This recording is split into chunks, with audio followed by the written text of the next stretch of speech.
little fox. Anne of Green Gables, Chapter 1. Mrs. Lynde is surprised.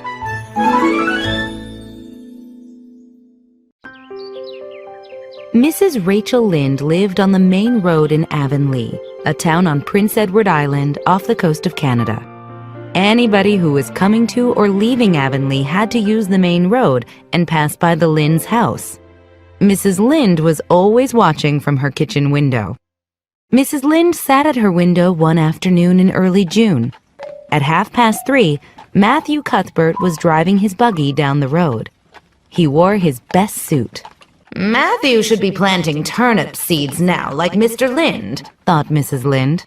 but instead he is in his buggy and dressed in his best suit. Where is Matthew Cuthbert going, and why? If it was any other man in Avonlea, Mrs. Lynde might be able to guess where he was going. But Matthew Cuthbert so rarely left home that it had to be something unusual. He was the shyest man alive and hated to go anywhere he might have to talk. I'll just go to Green Gables and ask his sister Marilla where he's gone, she decided. After hearing, "Come in," from Marilla, Mrs. Lynde stepped into the kitchen. She looked carefully at everything on the table. There were 3 plates, so Marilla must have been expecting a visitor to come home with Matthew. But the dishes were everyday dishes, and the cake was plain, so the expected visitor could not be anybody too important. "Good evening, Rachel. Marilla greeted Mrs. Lynde. This is a lovely evening, isn't it? Won't you sit down? How are you?" Marilla was tall and thin. Even though she looked stern, she did have a sense of humor. We're well, said Mrs. Lynde.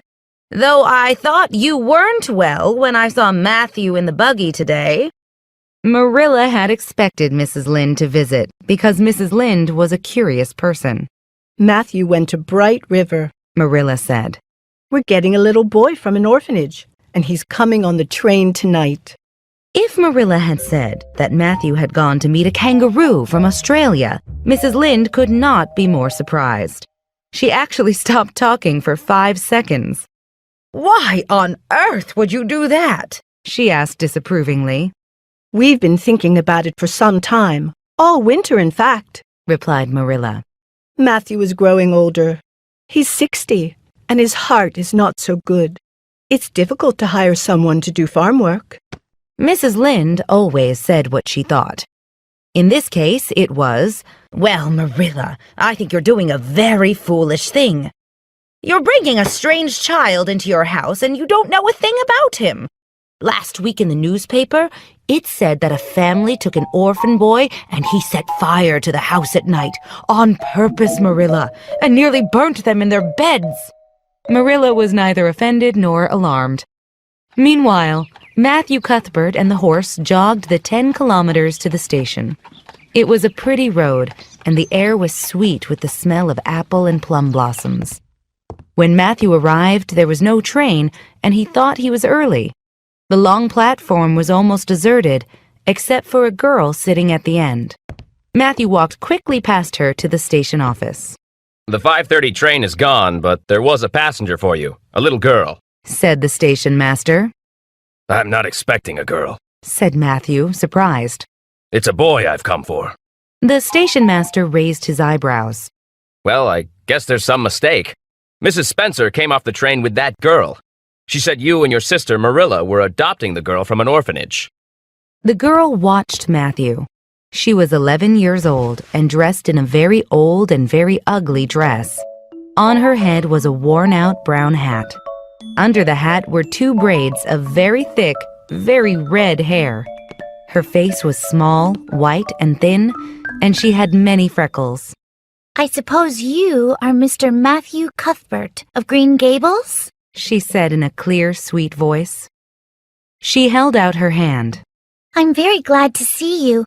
I was afraid you weren't coming for me. I had decided if you didn't come for me, I'd climb up that big wild cherry tree. It would be lovely to sleep in a wild cherry tree under the moon, don't you think?" Matthew shook the little hand awkwardly and wondered what to say. Matthew could not say there was a mistake. He would take her home and let Marilla explain everything. I'm sorry I was late. He said shyly. Come along. The horse is over in the yard. Oh, I'm very glad you came. The girl said. Even if it would be nice to sleep in a cherry tree. It's wonderful I'm going to live with you and belong to you. I've never belonged to anybody. Not really. The girl kept talking as they drove down the main road. Isn't it beautiful? She said. I've always heard that Prince Edward Island is the prettiest place in the world. I used to imagine living here, but I never expected I actually would. Am I talking too much? She went on. People always tell me I do. If you say so, I'll stop. I can stop, though it is difficult. Surprisingly, Matthew was enjoying himself. He'd never expected to enjoy the company of a young girl. He said shyly, Oh, you can talk as much as you like. I don't mind. I'm so glad. You and I will get along just fine. I feel nearly perfectly happy. I can't feel perfectly happy because, well, what color is this? The girl held up one of her braids. It's red, isn't it? He said. Yes, it's red. She said, sighing. Now you see why I can't be perfectly happy. Nobody with red hair can be perfectly happy. We're near home now. Matthew said uneasily. As they approached Green Gables, he did not think about Marilla or himself or the mistake. He thought only about the child's disappointment when she discovered the truth.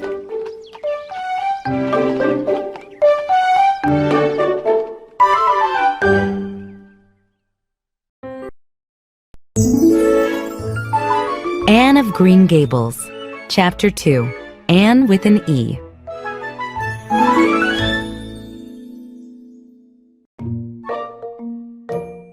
Marilla opened the door. She saw the odd girl in the ugly dress with long red braids and big eyes.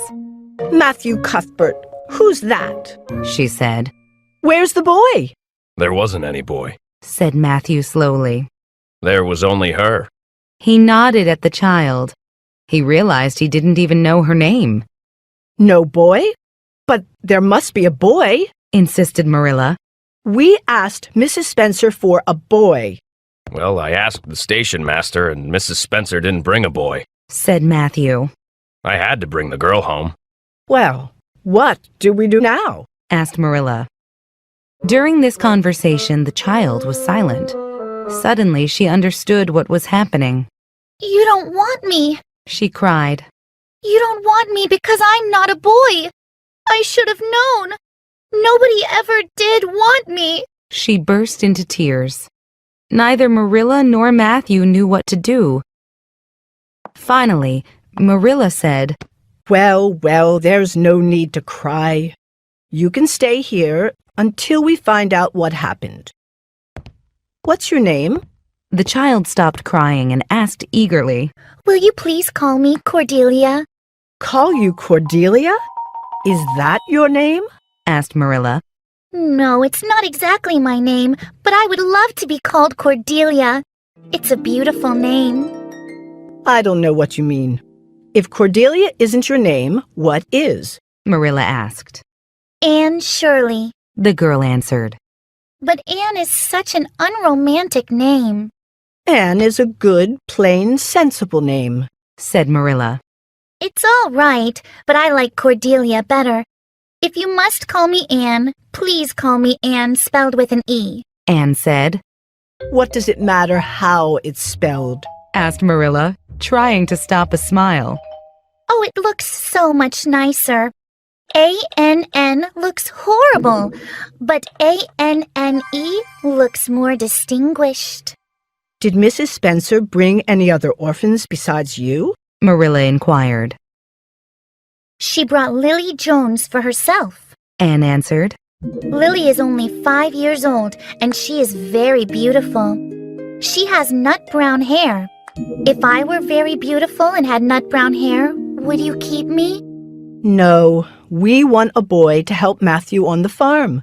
A girl is no use. Now, take off your hat and let's eat dinner.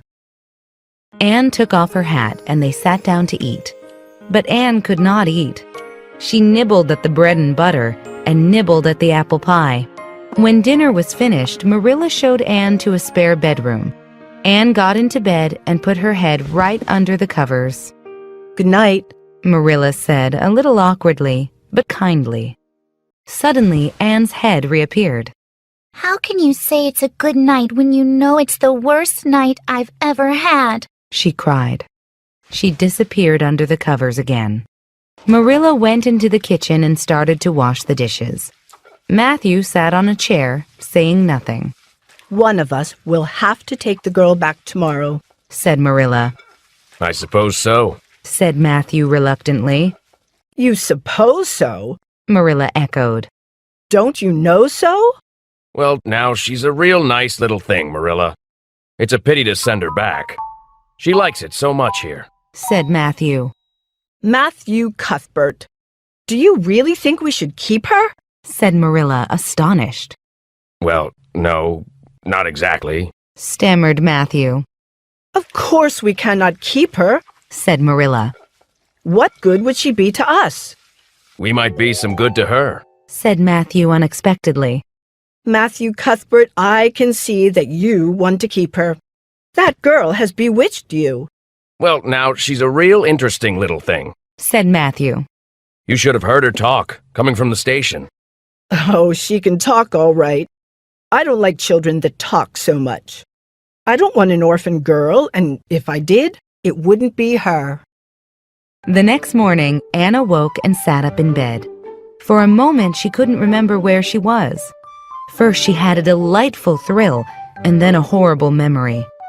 This was Green Gables, and they didn't want her because she wasn't a boy. She got dressed and went downstairs for breakfast. I'm pretty hungry this morning, she announced. I'm glad it's such a sunny morning, but I like rainy mornings as well. All sorts of mornings are interesting, don't you think? You don't know what's going to happen throughout the day. Anything could happen. For goodness sake, be quiet, said Marilla. Anne obeyed and was so silent that it made Marilla nervous. Matthew was also quiet, but this was natural, so the meal was a very silent one. After breakfast, Anne washed the dishes, and then Marilla told her to go and play outside. Anne ran to the door, excited. Then she stopped suddenly, came back, and sat at the table. What's the matter now? Said Marilla. I can't go out, said Anne. It's no use loving Green Gables. If I go out and meet all those trees and flowers, it'll just be harder to leave. Marilla thought, in all my life I never saw or heard anything like it. She is kind of interesting, as Matthew says. I am already wondering what she'll say next. But when evening came, Marilla and Anne got in the buggy and left Green Gables. They were on their way to Mrs. Spencer's house.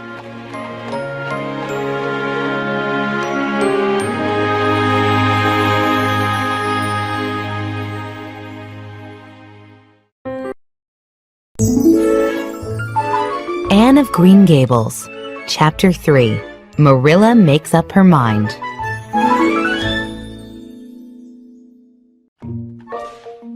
I decided to enjoy this drive, Anne said to Marilla on the way to Mrs. Spencer's house. I've learned you can nearly always enjoy something if you try hard. I'm not going to think about going back to the orphanage. I'm just going to think about the drive. Oh, look, there's a wild rose, she went on. Isn't it lovely? Wouldn't it be nice if roses could talk? And isn't pink the most bewitching color in the world? I love it, but I can't wear it. Red-headed people can't wear pink. Do you know anybody whose hair color changed when they grew up? No, said Marilla wearily. And I don't think your hair color will change either. Well, that's another hope gone. My life is a graveyard of buried hopes. That's a sentence I read in a book once. I say it to comfort myself when I'm disappointed. How does it comfort you? Asked Marilla, surprised. Why, because it sounds so nice and romantic, as if I were a heroine in a book. If you're going to keep talking, you should tell me something about yourself, said Marilla. Can I make it up? Anne asked. It'll be much more interesting. No, I don't want any stories. Just stick to the facts. Where were you born? And how old are you? asked Marilla sternly. I was 11 last March, Said Anne. and I was born in Nova Scotia. My father and mother were both high school teachers. They were very poor and lived in a tiny yellow house. I was born in that house. Mrs. Thomas said I was an ugly baby, scrawny and thin, but that my mother thought I was perfectly beautiful. She died of fever when I was only 3 months old, and soon after, my father died from fever too. So I was an orphan and nobody knew what to do with me. Father and mother had both come from places far away and had no relatives around. Finally, Mrs. Thomas took me in, even though she was poor and her husband was a drunk. I lived with them until I was 8 years old. I helped look after the children, and it was hard work.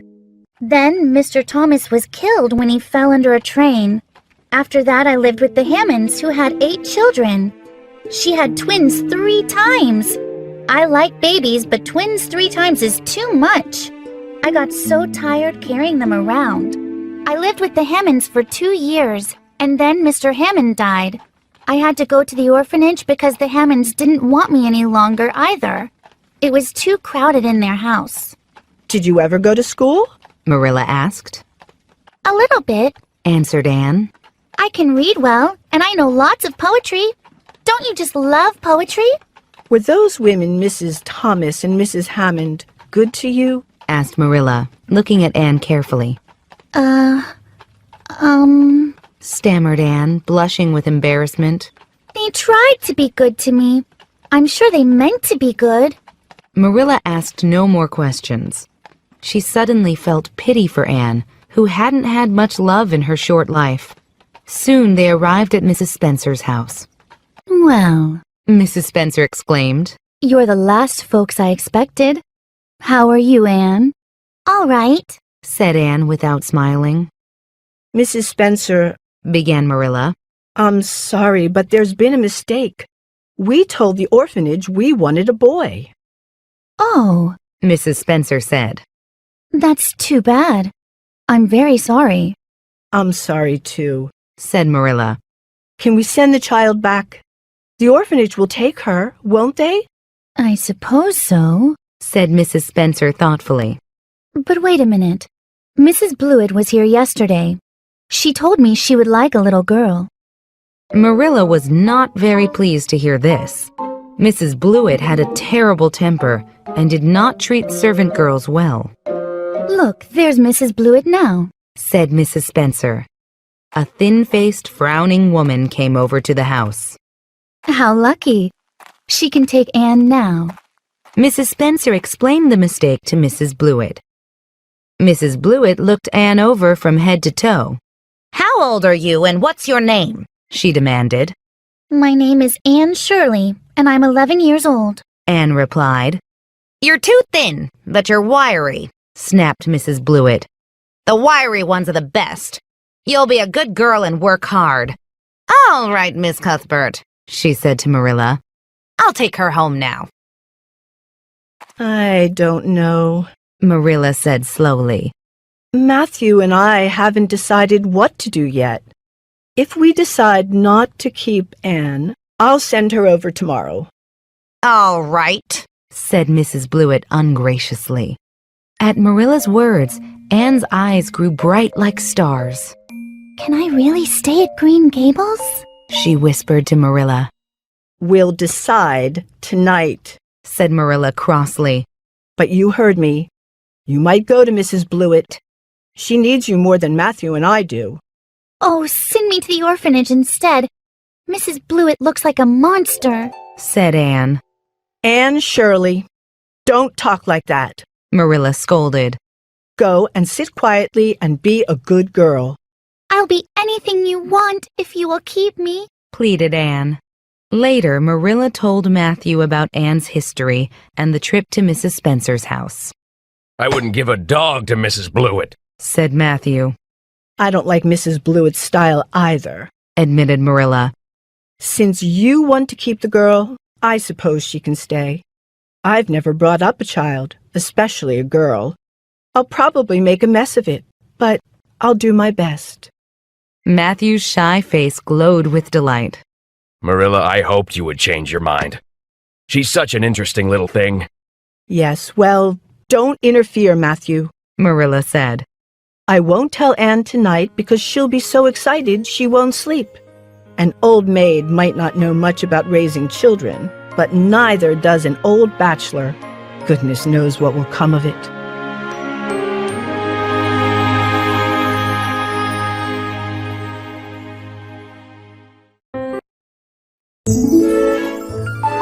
Anne of Green Gables, Chapter 4. Good News for Anne.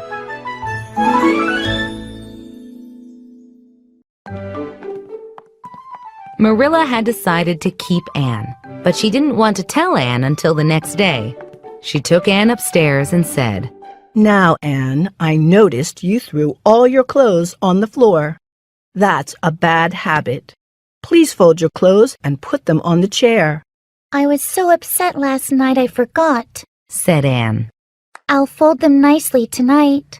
Say your prayers and get into bed. I never say any prayers. Announced Anne. Marilla was horrified. What do you mean? Were you never taught to say prayers? Well, Mrs. Thomas told me that God made my hair red on purpose, so I don't really care for God. Anyway, I'm always too tired to say prayers. Well, you must say your prayers here. Marilla insisted. Of course I will, Said Anne cheerfully. I'm ready. What do I say? Just thank God and ask for some things you want. Marilla told Anne. I'll do my best. Promised Anne. Dear God, thank you for the wild cherry tree and the lake, which I call the Lake of Shining Waters. I want so many things that it'll take a long time to say everything. So the most important things are these. Please let me stay at Green Gables, and please make me pretty when I grow up. Marilla waited until the next afternoon to tell Anne she could stay. During the morning, Marilla asked Anne to do various tasks, and she watched Anne with a keen eye. By noon, Marilla saw that Anne was a hard worker, quick to learn, clever, and obedient. Her most serious shortcoming was a tendency to start daydreaming in the middle of a task and forget everything until Marilla reprimanded her. When Anne finished washing dishes, she suddenly grabbed Marilla. Oh, please, Miss Cuthbert, can you tell me if I can stay or not? I've tried to be patient all morning. Please tell me. You haven't rinsed the dishcloth in boiling water, Anne, Said Marilla. Do that first. Anne attended to the dishcloth and then looked at Marilla again. Well, Said Marilla. Matthew and I decided to keep you, if you are a good girl. Anne, what's the matter? I'm crying, Said Anne. but I don't know why. I'm so happy. Oh, happy isn't the right word. I was happy to see the trees and flowers, but this, I'll try to be so good. Mrs. Thomas said I am wicked, so it will be difficult, but I'll try. But why am I crying, Marilla? I suppose because you're excited and worked up. Said Marilla disapprovingly. Sit down on that chair. Try to calm down. You laugh and cry far too easily. Now, you must go to school when it starts in September. Until then, you can help me here. What will I call you? Miss Cuthbert? Aunt Marilla? No, just Marilla. I'm not used to Miss Cuthbert. Just plain Marilla is fine. It sounds awfully disrespectful to say just Marilla. Protested Anne. Everybody else does. Make sure you speak politely, and it will be fine. Marilla replied. I'd love to call you Aunt Marilla. Said Anne. I've never had an aunt or any relation at all, not even a grandmother. Please? No, you can't. I don't believe in calling people names that don't belong to them. But we could imagine you're my aunt. I couldn't. Said Marilla grimly. Do you ever imagine things different from what they really are, Marilla? Asked Anne wide-eyed. No. Said Marilla. Oh. Anne drew a long breath. Then she spoke. Oh, Marilla, how much you miss! Later, Anne asked, Marilla, do you think I will ever have a kindred spirit in Avonlea? A what? asked Marilla. A kindred spirit. A best friend in whom I can confide my innermost soul.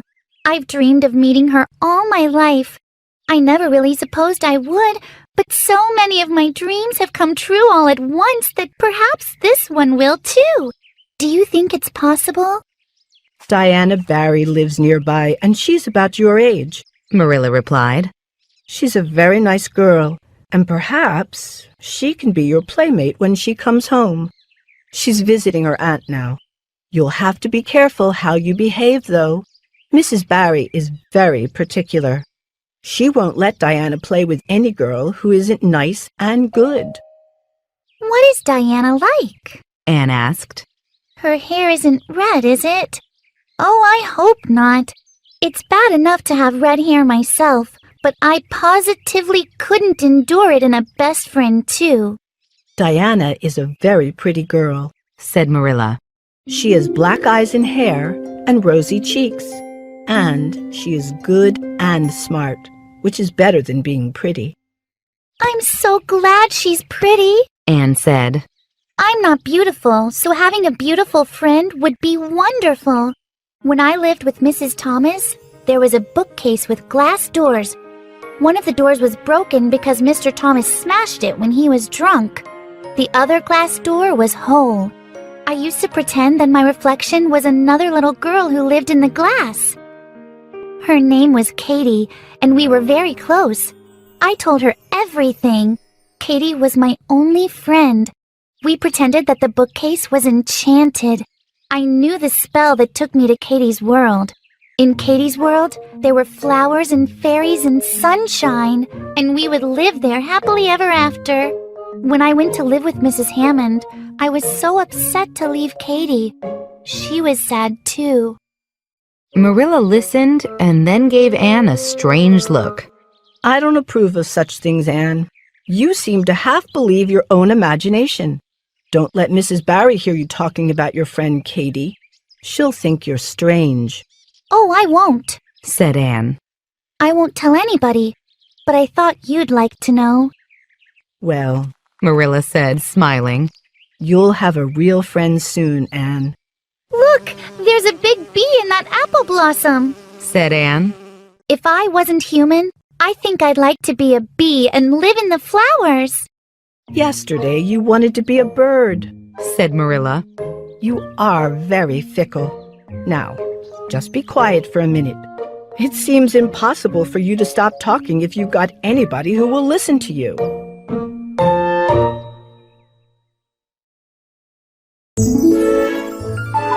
Anne of Green Gables, Chapter 5. Mrs. Lynde is Horrified. 2 weeks had passed since Anne arrived at Green Gables. She had been very busy acquainting herself with every tree, shrub, and plant. After her discoveries, Anne would run home and tell Matthew and Marilla. Matthew listened to it all with a smile of enjoyment on his face. Marilla listened until she found herself becoming too interested in Anne's adventures, and then she told Anne to be quiet. Anne was in the orchard one day when the busybody Mrs. Lynde arrived to inspect her. Mrs. Lynde said to Marilla, "I've heard all about your Orphan. It's too bad there was a mistake. Can't you send her back?" We could, but we decided not to. Matthew liked her, and I must say, I like her too, though she's not perfect. The house is a different place already. She's a bright little thing. "You have no experience with children, Marilla," Mrs. Lynde said. "and you can't guess how she'll be. I just hope the situation will be all right."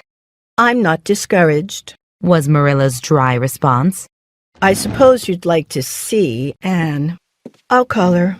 Anne ran in with her face flushed from her adventures in the orchard. But the presence of a stranger was unexpected, and Anne was suddenly shy. She stood near the door. Anne certainly was an odd-looking girl. She wore the old, ill-fitting dress from the orphanage, and her hair was messy from running around. They didn't choose you for your looks, that's for sure, began Mrs. Lynde. She's very skinny and plain, Marilla. Come here, child, and let me look at you. How many freckles does she have? And hair as red as carrots. Come closer, child. Anne came closer, but not exactly in the manner that Mrs. Lynde expected. With one jump, Anne stood in front of Mrs. Lynde. Anne's face was red with anger, and she trembled from head to toe. I hate you! She said angrily, stamping her foot on the floor. I hate you! I hate you! I hate you! She stamped louder each time she spoke. How dare you call me ugly and skinny? How dare you say I have freckles and red hair? You are a rude, unfeeling woman. Anne! Marilla gasped. But Anne was not daunted and continued to face Mrs. Lynde with her head up and her eyes furious. How dare you say such things about me? She cried in a choked voice. How would you like to be told you are fat and clumsy and probably don't have any imagination? I hope I hurt your feelings. I will never forgive you. Never, never! Stamp, stamp. Did you ever see such a terrible temper? Exclaimed the horrified Mrs. Lynde. Anne, go to your room and stay there until I come up, Marilla said, recovering her powers of speech with some difficulty. Anne burst into tears, ran through the hall, up the stairs, and slammed the bedroom door. Well, good luck with her, said Mrs. Lynde. You shouldn't have said those things about her, Rachel, Marilla said. What? Said Mrs. Lynde. Whose side are you on, Marilla? I'm not trying to excuse her, said Marilla slowly. She was very naughty, but nobody has taught Anne what is right. And you did say too much, Rachel. I will be very careful when I visit again, Marilla. An orphan is more important than I am, that's clear, said Mrs. Lynde, and walked out the door in a huff. Marilla went upstairs where she found Anne face down on the bed, crying. Anne, said Marilla. There was no answer. Anne, Marilla said louder. Get off the bed and listen now. Anne sat up and looked at the floor. Mrs. Lynde will certainly have a nice story about you to tell everyone, Marilla went on. You must go and say sorry to Mrs. Lynde. You must ask her to forgive you. I can never say sorry, said Anne. You can punish me, Marilla. You can put me in a deep, dark dungeon with snakes and feed me bread and water. I will not say sorry. There aren't any dungeons in Avonlea, but you will stay in your room until you say sorry to Mrs. Lynde. Then I will stay here forever, Anne replied. I am not sorry. I am happy I said those things. At that, Marilla left the room. Downstairs, Marilla told Matthew the story, impressing upon him the seriousness of Anne's misbehavior. Mrs. Lynde is an old gossip, Matthew retorted. Matthew, I'm astonished. Don't you think Anne should be punished? Marilla asked. Yes, of course, Matthew answered. but not too much. You will give her something to eat while she stays in her room. When do I starve people, Matthew? Said Marilla angrily. Matthew was no help, she thought. Marilla brought breakfast, lunch, and dinner to Anne's bedroom. Anne still did not want to say sorry. Matthew crept upstairs and went to her room. Anne, He whispered. how are you? I'm all right. It is lonely, though. Anne smiled sadly, thinking of the many years she would stay in the room. And how about you say sorry soon? Matthew whispered again. Well, I am sorry now. Anne admitted. But I can't tell Mrs. Lynde. It would be so humiliating. But I will do anything for you if you really want me to. Of course I want you to say sorry. It's too quiet without you, Anne. Just go and say sorry. There's a good girl. Very well. Said Anne. But don't tell Marilla I asked you. I won't. Said Anne. Matthew left, surprised by his success. Then Anne leaned over the stair banisters. Marilla, I'm ready to say sorry. Anne and Marilla went to Mrs. Lynde's house. As they walked, Anne did not look sorry. In fact, she looked very happy. What are you thinking, Anne? Marilla asked. I'm thinking of what to say to Mrs. Lynde. Anne said. Marilla was suspicious, but said nothing. As usual, Mrs. Lynde sat at the kitchen window watching everything that went on outside the house. Anne suddenly kneeled in front of the surprised Mrs. Lynde and spoke. Oh, Mrs. Lynde, I am so sorry. There are not enough words in the dictionary to say how sorry I am. What you said was true. My hair is red, and I'm freckled and skinny and ugly. What I said was true too, but I shouldn't have said it. Please, please, please forgive me. There was no doubt Anne was sincere. But unlike Marilla, Mrs. Lynde did not realize that Anne was also having fun. It was very dramatic, and Anne loved drama. Mrs. Lynde just said, "Get up, child. Of course I forgive you. Your hair is a terrible color, but maybe it will change when you grow up." Oh, thank you, Mrs. Lynde. Anne said. You give me hope. With that, Mrs. Lynde was satisfied.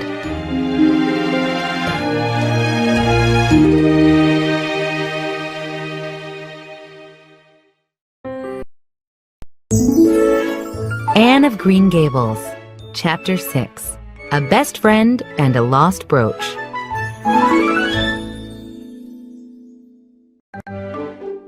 One day, Marilla said, Diana Barry is home, Anne. I'm going to the Barrys today. You can come with me and meet Diana. Anne looked up at Marilla. I'm nervous. What if Diana doesn't like me? Diana will like you. Marilla said firmly. But if Mrs. Barry doesn't like you, it won't matter how much Diana likes you. Anne and Marilla went to the Barrys' house. Come in. Mrs. Barry said cordially. Is this the girl you've adopted? Yes, this is Anne, said Marilla. Spelled with an E. Anne whispered. When Diana came in, Anne saw she was a pretty girl with a happy face. Diana, take Anne to the garden and show her your flowers, said Mrs. Barry. Outside, Anne and Diana sat among the roses, daffodils, daisies, and violets. Oh, Diana, Anne blurted out. Can I be your best friend? Diana laughed. I guess so, she said. I'm glad you're living at Green Gables. There's no other girl who lives close, and my sisters are too little to play with. Will you be my friend forever and ever? We must hold hands, like this, Anne said eagerly. Diana looked surprised, but said, All right. I'll say the oath first. Anne said. I promise to always love my dear best friend, Diana Barry, as long as the sun and moon are in the sky. Diana repeated the oath with a laugh. You're a strange girl, Anne, but I think I'm going to like you very much. The next day, Anne hurried into the house. Oh, Marilla, she cried. There's going to be a Sunday school picnic next Wednesday, right near the Lake of Shining Waters. And Mrs. Lynde is going to make ice cream. Think of it, ice cream. Can I go? Yes, of course, Marilla answered. But, Anne stammered. Diana says that everyone must take a basket of things to eat. I can't cook, and... I'll bake something for you to bring, said Marilla. Oh, you're so kind to me, Anne exclaimed, kissing Marilla's cheeks. It was the first time in Marilla's life that a child had kissed her. She was secretly very pleased at Anne's impulsive show of affection, but she said gruffly, All right, stop your kissing nonsense. It was Sunday, 3 days before the picnic, and Marilla wore her amethyst brooch to church as usual. The brooch was Marilla's most treasured possession. When Anne had first seen the brooch, she'd thought it was very beautiful too. Can I hold the brooch for a minute? She had asked. I think amethysts are sweet, like violets. On Tuesday evening, Marilla was frowning. Have you seen my amethyst brooch? She asked Anne. I can't find it anywhere. I saw it yesterday when you went out. Said Anne a little slowly. I was passing by and I saw it, so I went to look at it. Did you touch it? Said Marilla sternly. Yes, Anne admitted hesitantly. I pinned it on, just to see how it would look. That was wrong, Anne. Where did you put it? I put it near the mirror. I'm sure I put it back. Anne said. Well, now it's gone. Said Marilla. She looked again, but she didn't see it anywhere. Anne, you were the last person to touch it. Did you take the brooch and lose it? No, Said Anne. I never took your brooch out of the room. That's the truth. Marilla got angry. I think you are lying, Anne. She said. Go to your room and stay there until you are ready to confess. But the picnic is tomorrow, Marilla. Anne exclaimed. I'll stay in my room after the picnic, but I must go to the picnic. You aren't going anywhere until you confess. Marilla said firmly. Oh, Marilla! Gasped Anne. But Marilla had left. Marilla was worried. She was worried about her valuable brooch. She was worried that Anne told lies. Marilla searched the room again, but found nothing. Anne steadfastly refused to confess. Wednesday was sunny, a perfect day for a picnic. When Marilla took Anne her breakfast, she found Anne sitting on her bed. I'm ready to confess, Anne said. Ah, Marilla said. Her punishment had worked, but the success was bitter. I took the amethyst brooch. Anne began. It was so beautiful. I put it on my dress and pretended I was a beautiful lady who lives in a castle. I went to the lake of shining waters and the brooch fell off into the water and sank. That's my best confession. Marilla became very angry. Anne had lost her precious brooch and did not seem sorry at all. Anne, you are a very wicked girl, Marilla said. Yes, I suppose I am. Agreed Anne. You have to punish me. Can you punish me quickly so I can go to the picnic? Marilla snorted. Picnic? You're not going to the picnic. That is your punishment. Anne jumped to her feet. But you promised me. Oh, Marilla, I must go to the picnic. That's why I confessed. Please let me go. There will be ice cream. You're not going to the picnic, and that's final, Marilla said. Anne cried out loudly and flung herself on the bed, crying and crying. I believe the child is crazy, Marilla said as she left the room. Later, Marilla decided to mend a black scarf. The scarf was in a box near the window. As Marilla held it up, something sparkled in the sunlight. Marilla gasped. It was the amethyst brooch hanging off the end of the scarf. I picked up this scarf on Monday, Marilla thought. The brooch must have caught onto it. Marilla rushed to Anne's room.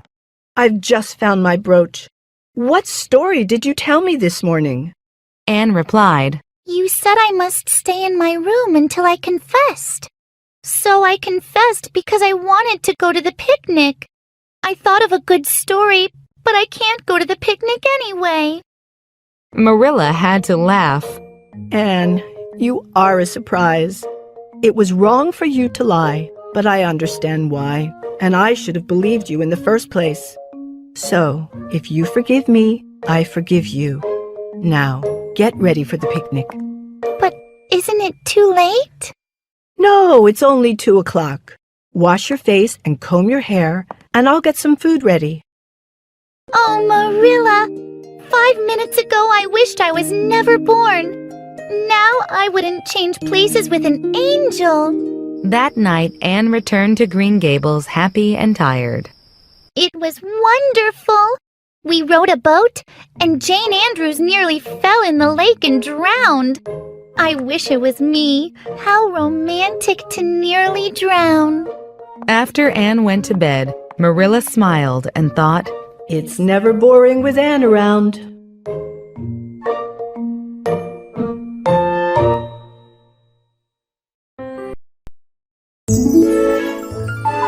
Anne of Green Gables, Chapter 7, Trouble at School.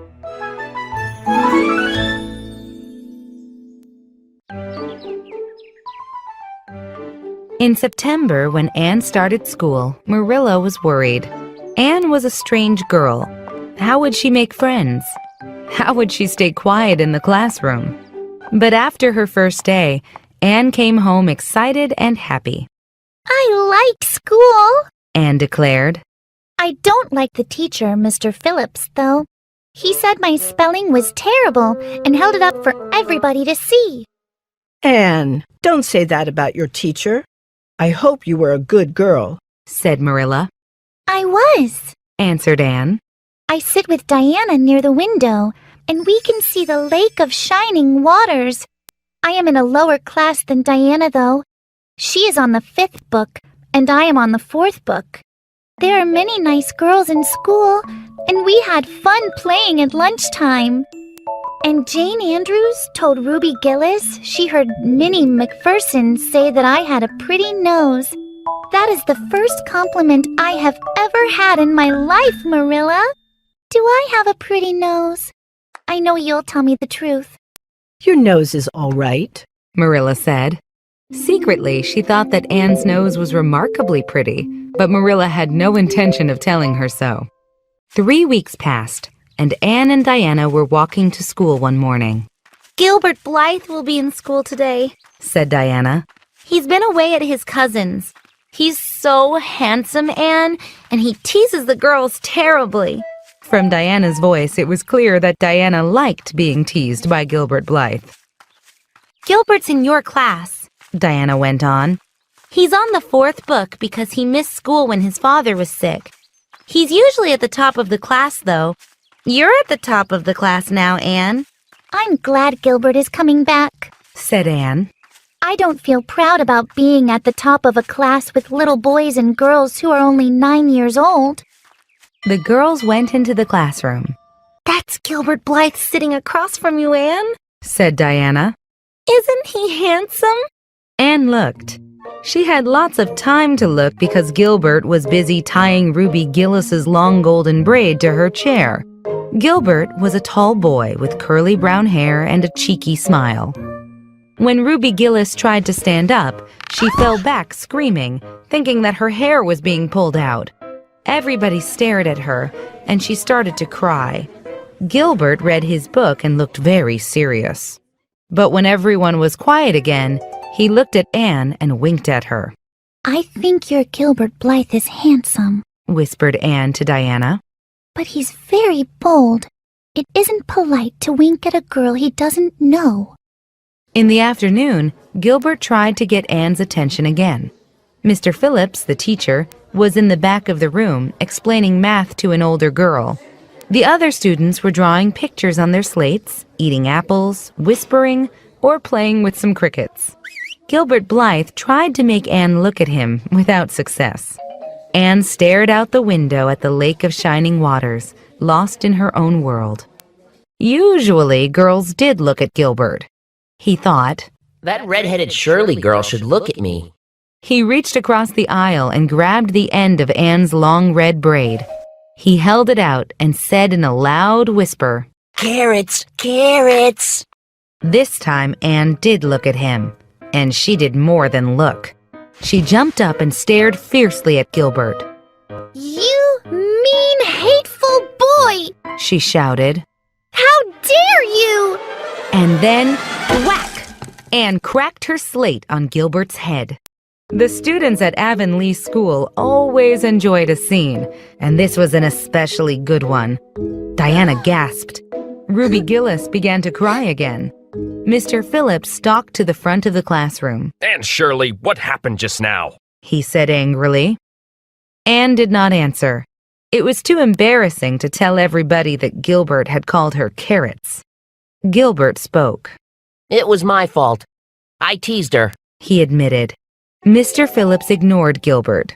Anne, stand in front of the board for the rest of the afternoon, he told her. With a pale, stony face, Anne obeyed. Mr. Phillips wrote on the board above her head, Anne Shirley has a very bad temper. Anne Shirley must control her temper. Then the teacher read the words aloud so that everybody, even the youngest children who could not read, understood.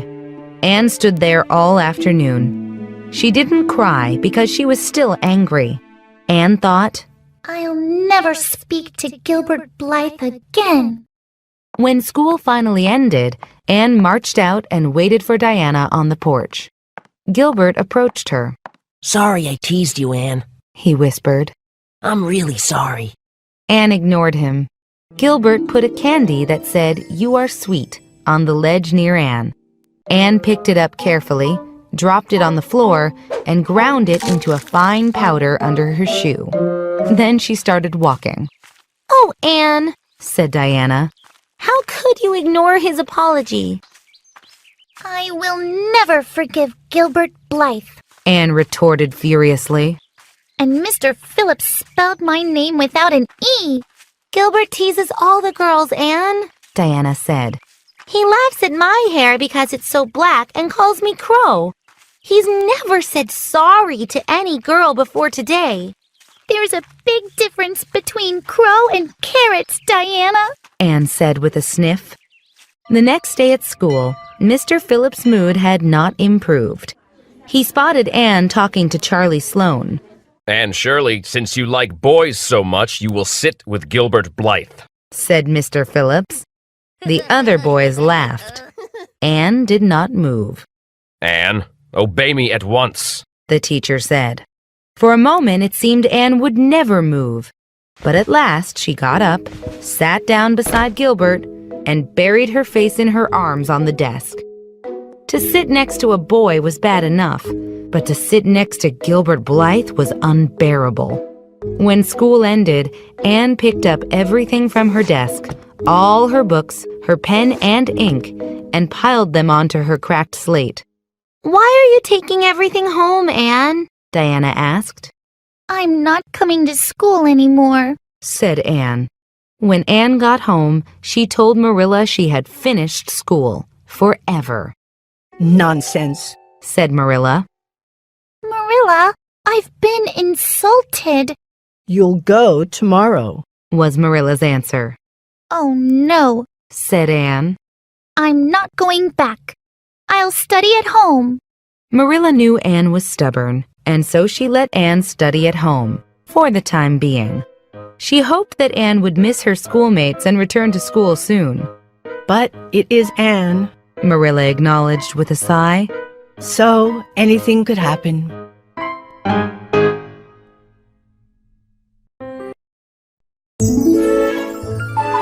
Anne of Green Gables, Chapter 8. Diana makes a special visit.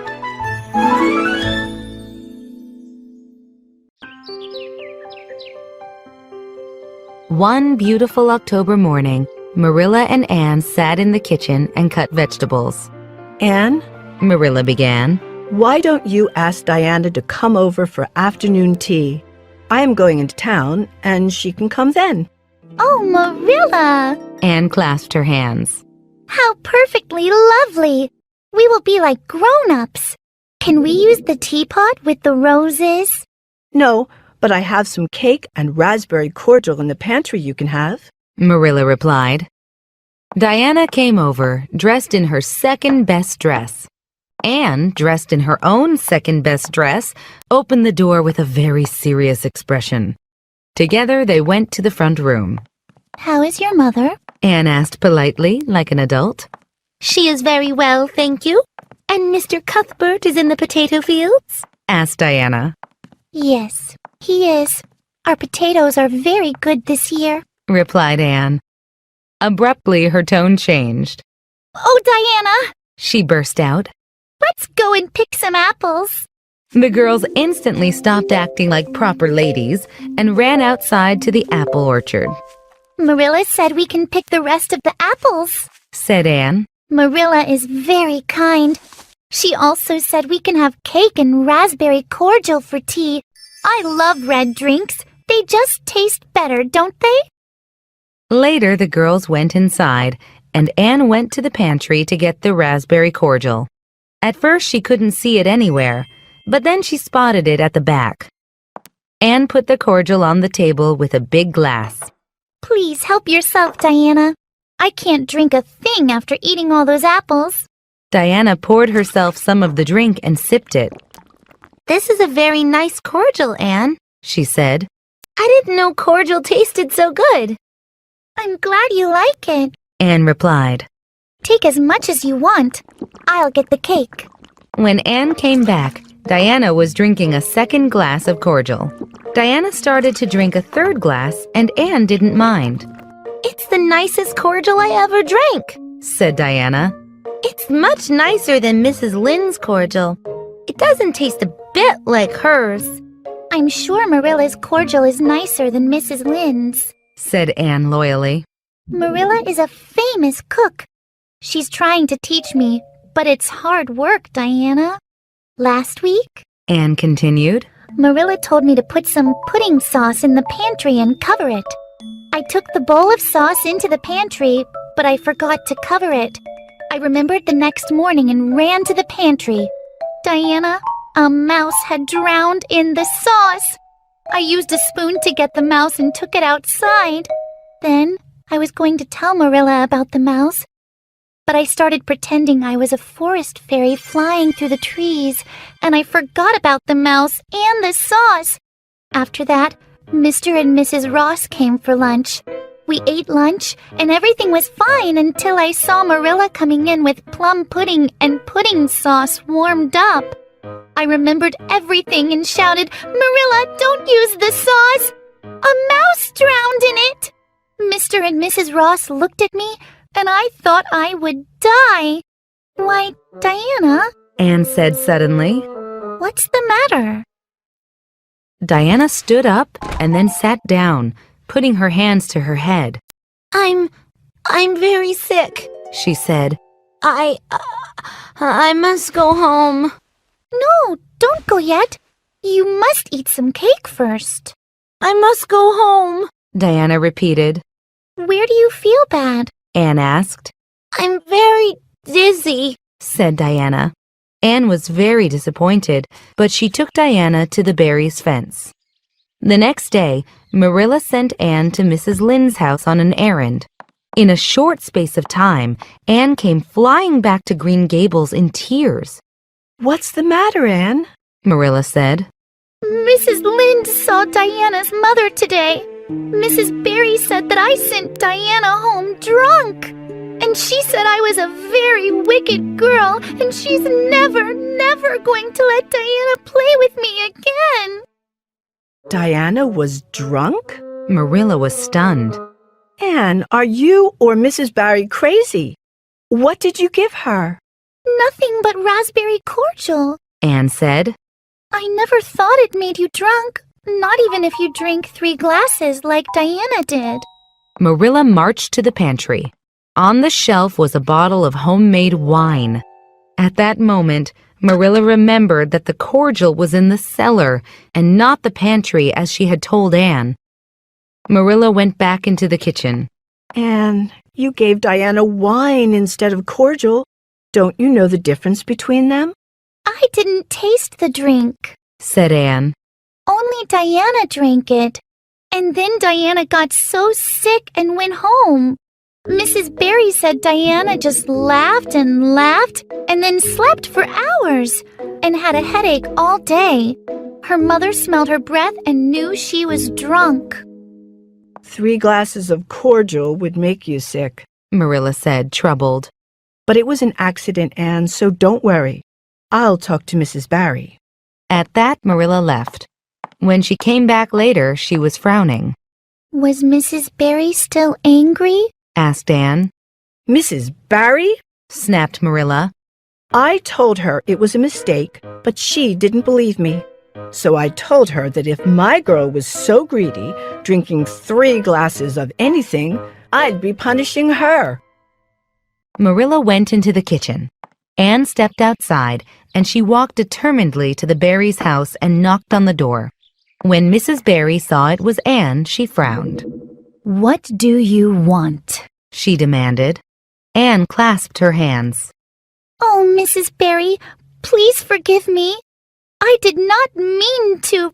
to make Diana drunk. How could I? She is my best friend in the world. I thought it was raspberry cordial. Please say that you'll let me play with Diana. If I can't play with her, my life will be covered by a huge dark cloud of sadness. Anne's dramatic plea had no effect on Mrs. Barry. She said coldly, Anne, you should go home. You are not a good friend for Diana. Can't I see Diana and just say one last goodbye? Anne asked. Diana is out with her father, said Mrs. Barry, shutting the door. Anne walked back to Green Gables with her head down. My last hope is gone, she told Marilla, full of despair. I talked to Mrs. Barry, and she treated me very badly. I can do nothing now but pray, but I don't think that will help because even God can't change Mrs. Barry's mind. And don't talk like that, said Marilla, trying not to laugh at Anne's theatrics. But later, Marilla couldn't help feeling pity for Anne when she saw that the child had cried herself to sleep. Poor little thing, Marilla whispered, kissing Anne's red cheek.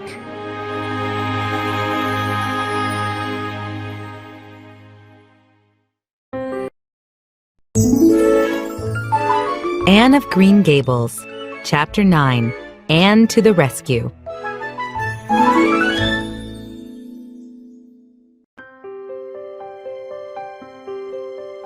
Anne had been doing her lessons at home.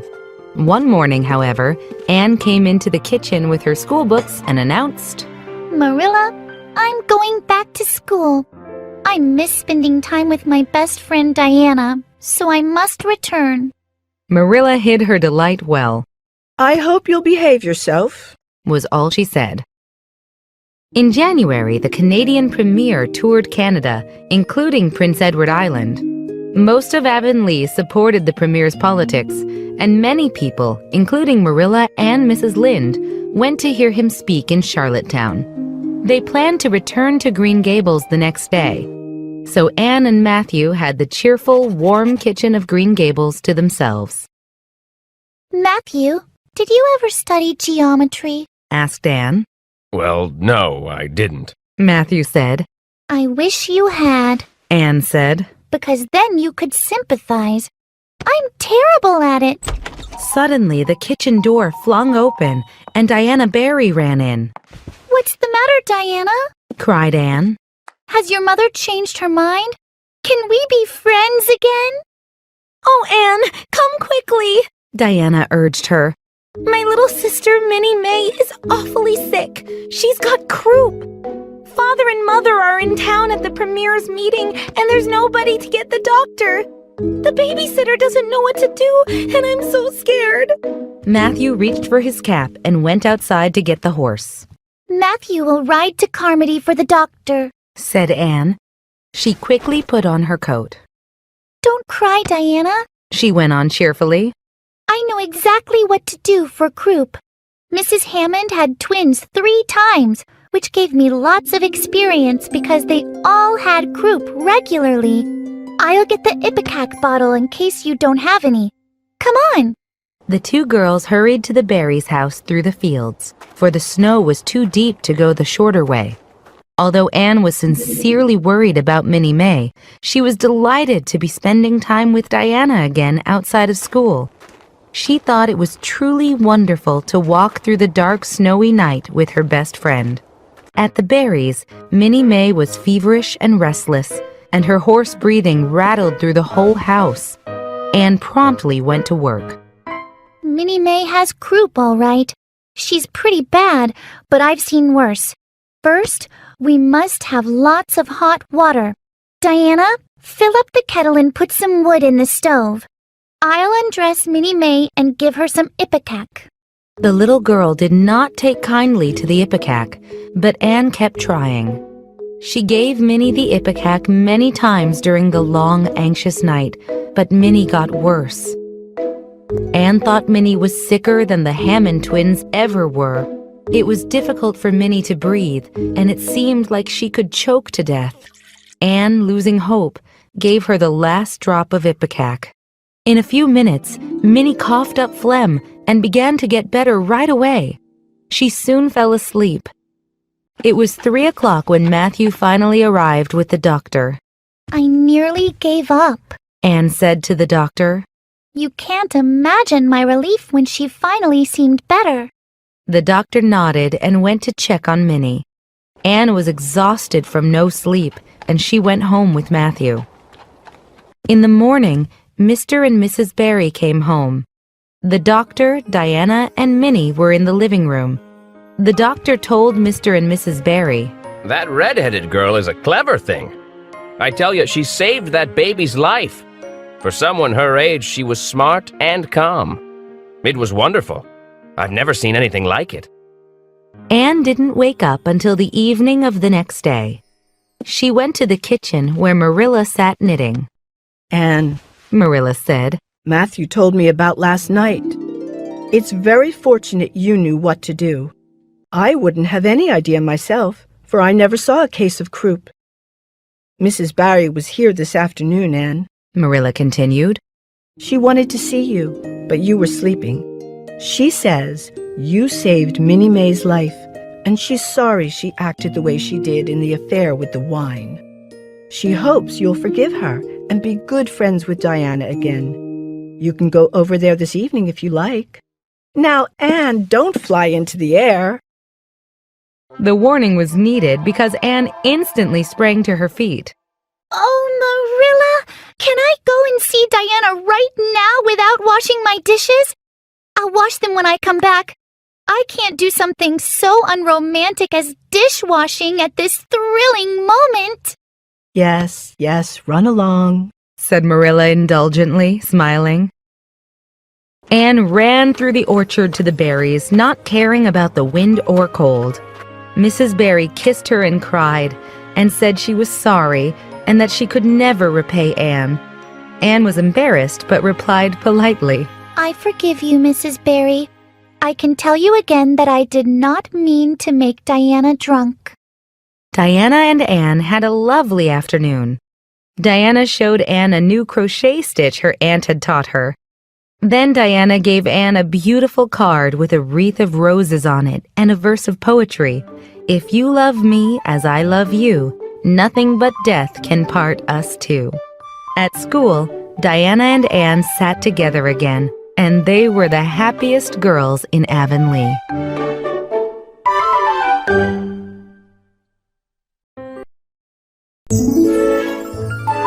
Anne of Green Gables, Chapter 10, A Late Night Surprise. Marilla, can I go over and see Diana just for a minute? Asked Anne. I don't want you going out after dark, said Marilla. But she has something important to tell me, cried Anne. How do you know? because she just signaled me from her window. We make flashes with the candle by waving cardboard in front. It was my idea, Marilla. That doesn't surprise me, Anne, Marilla replied. Anne dashed over to Diana's and dashed back. Oh, Marilla, you know that tomorrow is Diana's birthday? Well, she asked me to stay at her house, in the guest room. Her cousins are coming with a big sleigh, and we are all going to the debating club concert. If you'll let me go, that is. You will, won't you? No, you can't go. Little girls should not go to concerts at night, Marilla said. Anne, with tears rolling down her cheeks, went upstairs. Meanwhile, Matthew slept on the sofa. Matthew opened his eyes and said, Marilla, I think Anne should go to the concert. He had not been asleep. Well, I don't, Snorted Marilla. Who's bringing up Anne, you or me? You are. Admitted Matthew. But he kept asking, and eventually Marilla let Anne go to the concert. On the day of the concert, Diana did Anne's hair in the new style, and Anne tied Diana's bows in a special way. Anne felt a little sad when she compared her plain black dress and shapeless coat with Diana's pretty green dress and smart jacket. But Anne remembered she had an imagination, and she could use it. Early in the evening, Diana's cousins arrived, and they crowded into the big sleigh. As they drove through the snow, there were tinkles of sleigh bells, and the night seemed magical to Anne. The concert was thrilling too. Only one item on the program failed to interest her: Gilbert Blythe reciting a poem. Anne picked up a book and read it until he finished, but Diana clapped and clapped for the performer. It was 11 o'clock when they got home, and the house was silent. Anne and Diana tiptoed into the guest room. Are you ready for bed? Anne asked. Let's race to the bed. The two girls ran and jumped on the bed in the spare room. And then something moved under them. There was a gasp and a cry, and somebody said in a muffled voice, "Ah! Oh my goodness!" Anne and Diana dashed out of the room and up the stairs. It was cold, and they were shivering. Who was it? What was it? Whispered Anne. Oh, Anne, it was Aunt Josephine. She'll be furious, answered Diana. Who's Aunt Josephine? She's my father's aunt, and she lives in Charlottetown. She's really old, 70, and I don't think she was ever young. She's very strict, Diana said. Miss Josephine Barry did not appear at breakfast the next morning. Mrs. Barry smiled kindly at the two girls. Did you have a good time last night? I meant to tell you that Aunt Josephine came and stayed in the guest room, but I was so tired I fell asleep. Diana and Anne just smiled at each other. Anne went home after breakfast, and then later went to Mrs. Lynde's house on an errand.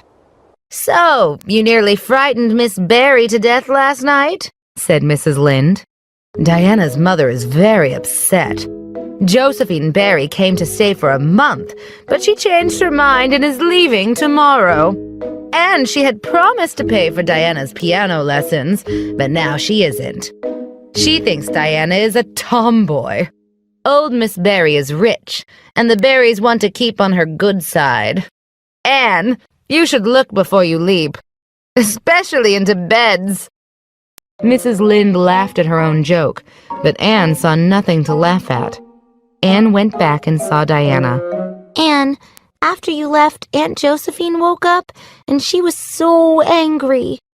She won't stay, and I don't care, but Mother and Father do, said Diana. Diana, didn't you say it was my fault? Asked Anne. I'm no tattletale, Anne. It was my fault, too. Well, I'm going to tell Aunt Josephine myself, Anne announced. Diana stared. Anne Shirley! Why, she'll eat you alive! I must, Diana. It was my fault, and I've got to confess. Luckily, I've had practice at confessions. Aunt Josephine was knitting by the fire. Who are you? She demanded. I'm Anne of Green Gables, said the small visitor. And I've come to confess. Confess what? Miss Barry asked.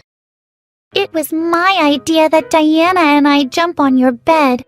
Diana is a very ladylike girl, and it's not fair to blame her, Anne said. Diana jumped too, said Miss Barry. It was just for fun, persisted Anne. Diana really wants to learn the piano. If you must be angry with me. Mrs. Hammond and Mrs. Thomas were always angry at me. I am used to it, and I can endure it better than Diana. The old lady was not angry anymore. In fact, she was interested in this strange red-headed girl. 2 girls bounced on me in the middle of the night, she said sternly. You don't know what it was like. I don't know, but I can imagine, Anne said eagerly. It must have been very disturbing. Do you have any imagination, Miss Barry? If you do, imagine you are Diana and me. We didn't know there was anybody in the bed, and we nearly died. And we couldn't sleep in the guest room. You're probably used to staying in a guest room. But imagine you're a little orphan girl who's never stayed in a guest room. Miss Barry actually laughed. Diana, listening outside, was relieved. My imagination is a little rusty, Miss Barry said. but sit down and tell me about yourself. I'm very sorry, but I can't. Said Anne. I would like to because you seem like an interesting lady. You might even be a kindred spirit, though you don't look like one. I must go home to Miss Marilla Cuthbert. She is a very kind lady who is bringing me up. But before I go, please say you forgive Diana and me. If you come and talk to me sometimes, I will forgive you both, Miss Barry said. That evening, Miss Barry gave Diana a silver bracelet and decided not to return to Charlottetown. I'm staying in Avonlea so I can get acquainted with Anne, she said frankly. She amuses me, and at my age, an amusing person is a rarity. Miss Barry stayed for more than a month, and she and Anne became firm friends. Anne confided to Marilla. Miss Barry was a kindred spirit after all.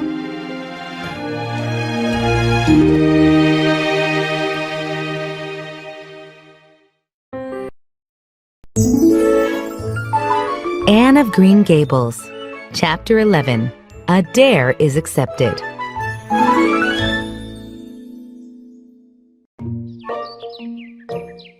In the summer, Diana Barry had a party. There will just be the girls in our class.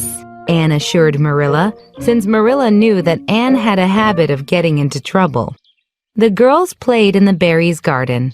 After a while, they grew tired of all their games and were ready for mischief.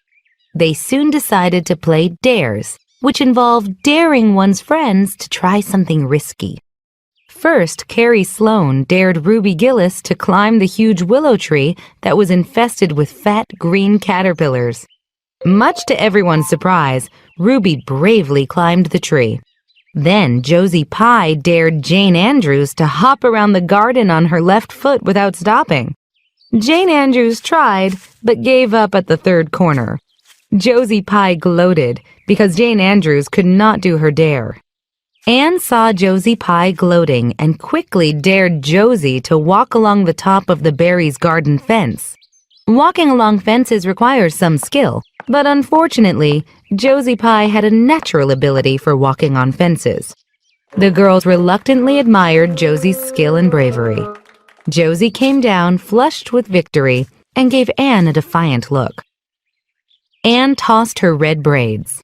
I don't think it's anything fantastic to walk on such a little low fence, she said. I knew a girl who could walk on a rooftop. I don't believe it, said Josie flatly. You couldn't walk on a rooftop anyhow, she added. Couldn't I? Said Anne without thinking. Then I dare you, said Josie, sneering. I dare you to climb up there and walk along the top of the Barrys' kitchen roof. Anne turned pale, but she walked towards the house. There was a ladder leaning against the wall. Don't do it, Anne, pleaded Diana. You'll fall off and be killed. Never mind Josie Pye. It isn't fair to dare anybody to do anything so dangerous. I must do it. My honor is at stake, said Anne solemnly. If I am killed, you can have my pearl bead ring. Anne climbed the ladder, balanced herself on the rooftop, and started to walk along it. She was very high. Anne realized that imagination did not help much when you were walking on a roof. Nevertheless, she managed to take several steps before the catastrophe came. She swayed and then fell, sliding off the roof and landing head first in a garden of vines. The girls below screamed. When Diana and the other girls, except for Ruby Gillis, who had gone into hysterics, rushed around the house, they found Anne lying in the tangled vines. She was very pale and limp. Anne, are you dead? Shrieked Diana, throwing herself on her knees beside Anne. Anne sat up, dizzy. No, Diana, she said uncertainly. I am not dead, but I think I am unconscious.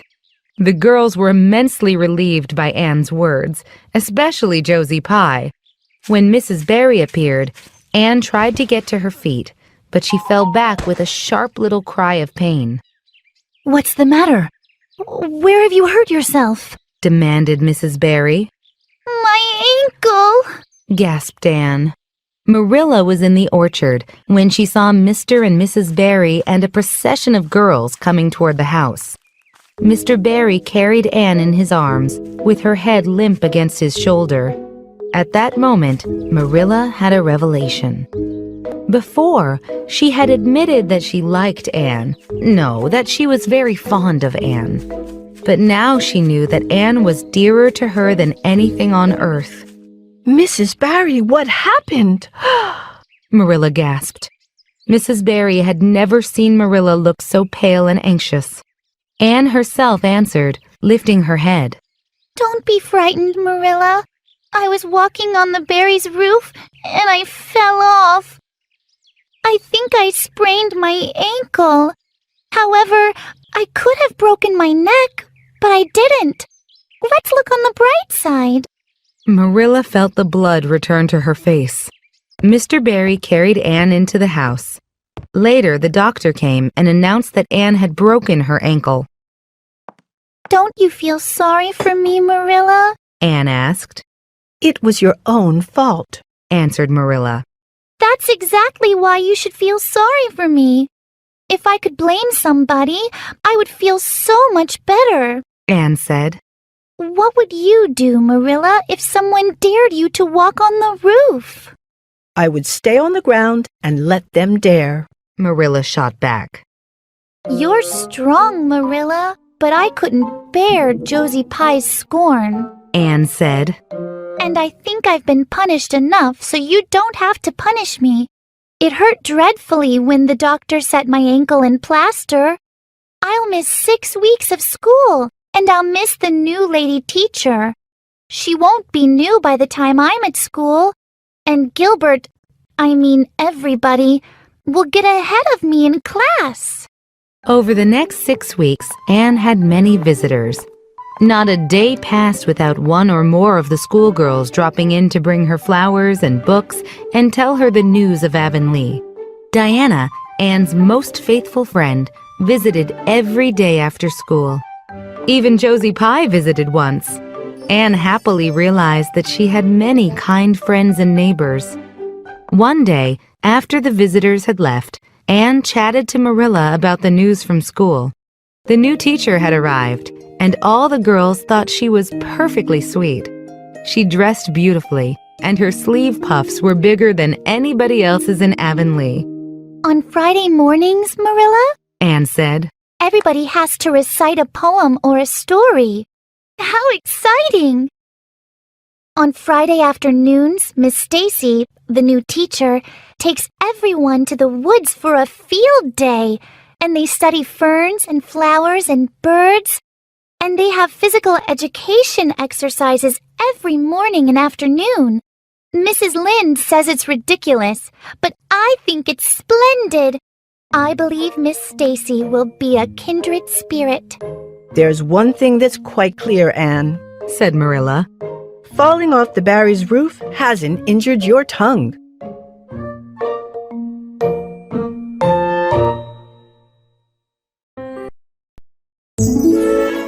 Anne of Green Gables, Chapter 12. Matthew insists on puffed sleeves. Matthew was sitting in the kitchen when Anne and her schoolmates burst into the room. They were laughing happily and did not see Matthew. He watched them shyly and became aware there was something different about Anne compared to the other girls. What was it? He could not ask Marilla. She would say the only difference between Anne and the other girls was that they were sometimes quiet, while Anne never was. Finally, Matthew knew the answer. Anne was not dressed like the other girls. The more he thought, the more he was convinced that Anne had never been dressed like the other girls. Marilla gave her plain, dark dresses, all in the same unvarying style. All the other girls wore red and blue and pink and yellow, and Anne's sleeves did not look at all like the other girls' sleeves. It must be all right. he thought. Marilla knew best, and Marilla was bringing her up. But surely it would do no harm to let the child have one pretty dress, something like what Diana Barry wore. Matthew decided that he would get one for Anne. Christmas was only 2 weeks away, and a nice new dress would be the perfect present. The next evening, Matthew went to Carmody to buy the dress. Matthew decided to go to Samuel Lawson's store instead of William Blair's store. The Cuthberts had always gone to William Blair's store, but William Blair's 2 daughters served customers there, and Matthew felt very shy around them. He would go to Lawson's, where Samuel would serve him. Alas, Matthew did not know that Samuel had a new female shop assistant. Miss Harris, the new shop assistant at Lawson's store, was dressed very smartly and wore bracelets that glittered and tinkled. Matthew was confused to see her, and all those bracelets made him even more nervous. How can I help you, Mr. Cuthbert? She asked. Have you any, garden rakes? Stammered Matthew. Miss Harris looked surprised. It was the middle of winter, and there were no leaves to be raked. I think we have 1 or 2 rakes left, She said. but they're upstairs. I'll check. Miss Harris returned with a rake and asked. Anything else, Mr. Cuthbert? Matthew tried again. Well, since you're asking, I might, buy some pumpkin seeds. Miss Harris had heard that Matthew Cuthbert was odd. She now concluded that he was crazy. We only keep seeds in spring. She explained. Yes. Stammered the unhappy Matthew. He paid for the rake. While Miss Harris was counting his change, he made one last desperate attempt. Well, now, if it isn't too much trouble, I might get I'd like to look at some sugar. White or brown? Miss Harris asked. Oh, brown. Said Matthew, with beads of perspiration on his forehead.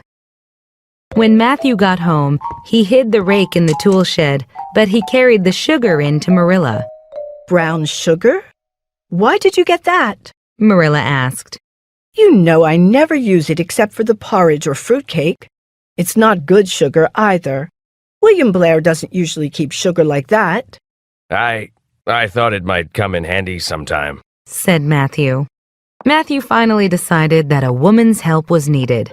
Marilla was out of the question because she would surely object to the idea of a pretty dress for Anne.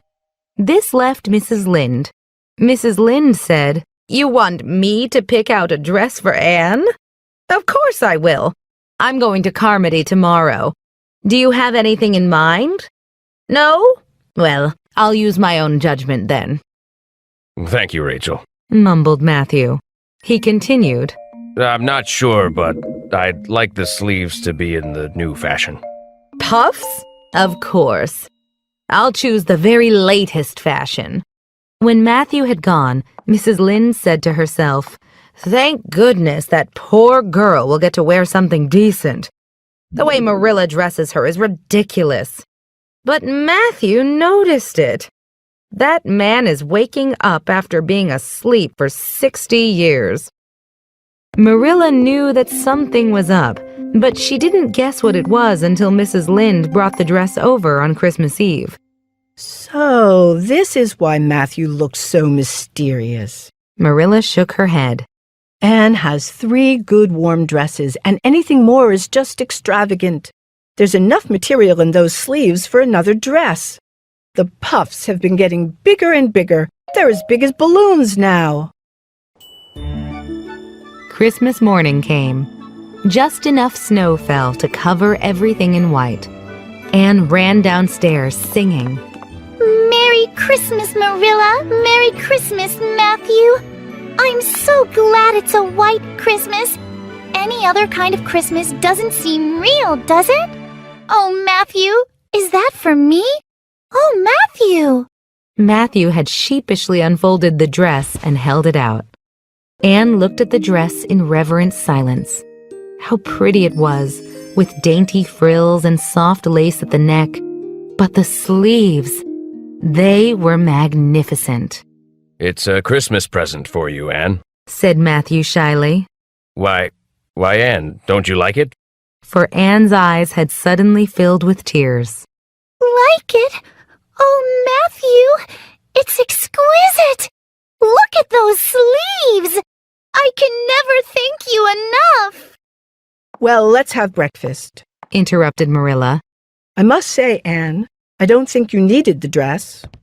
Since Matthew has gotten it for you, make sure you take care of it. After breakfast, Diana came to the house. I've got something for you. Said Diana. Here, in this box. Aunt Josephine sent us a big box with many things, and this is for you. Anne opened the box and peeked in. There was a card with, "To Dear Anne, Merry Christmas," written on it, and a dainty pair of shoes. You won't have to borrow Ruby's shoes now. And that's good because they're 2 sizes too big for you, said Diana. Oh, Diana! Anne exclaimed. This is too much! A white Christmas at Green Gables and new shoes and a new dress with puffed sleeves. What a happy day this is!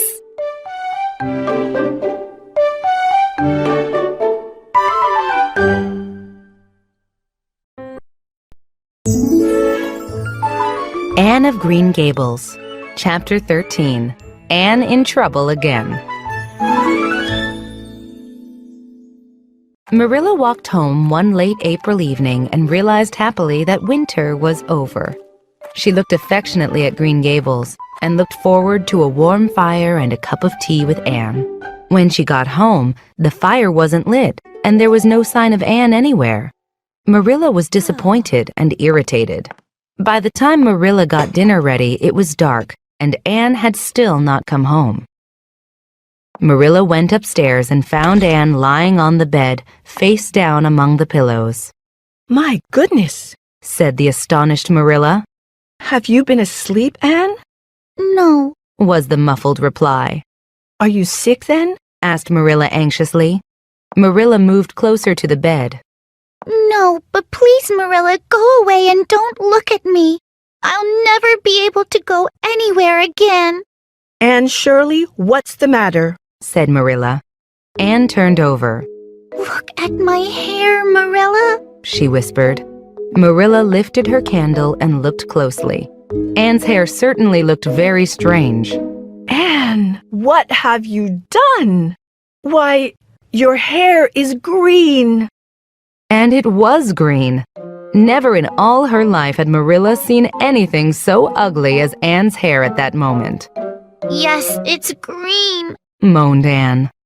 I thought nothing could be as bad as red hair, but now I know it's 10 times worse to have green hair.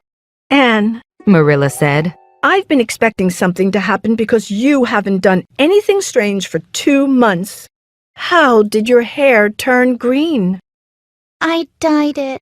Dyed it? You dyed your hair? Marilla looked at Anne sternly. Well, continued Marilla sarcastically, I would have dyed it a decent color at least. I wouldn't have dyed it green. He said it would turn my hair a beautiful raven black, protested Anne. Who said that? The peddler that was here this afternoon. I bought the dye from him. Anne Shirley, this is what your vanity has done. Now give your hair a good wash, Marilla said. Anne washed her hair, but it made no difference. Oh, Marilla, what can I do? People have forgotten my other mistakes. Shouting at Mrs. Lynde, making Diana drunk, jumping on Miss Barry, and cracking a slate on Gilbert Blythe. But they'll never forget this one. For the next week, Anne went nowhere and washed her hair every day. At the end of the week, Marilla said firmly, It's no use, Anne. Your hair must be cut off. Anne nodded and wept. Marilla's haircut was very thorough, and the result was not pretty. Anne's hair was quite short, and it made a sensation in school on Monday. But to her relief, nobody guessed the real reason behind her haircut. However, Josie Pye did tell Anne she looked like a scarecrow. A few weeks later, The girls were standing at the brook. In the brook was a small boat. It was Anne's idea that they act out a poem. You must be the Lily Maid, Anne, Said Diana. I'm not brave enough to float down the river. But it's ridiculous to have a red-headed lily maid. Said Anne. Your hair is much darker since you cut it. Said Diana earnestly. Really? Exclaimed Anne, flushing with delight.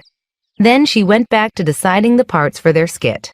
I'll be the lily maid. She agreed reluctantly. Ruby, you be King Arthur, and Diana must be Lancelot. Anne lay down in the boat, closed her eyes, and folded her hands on her chest.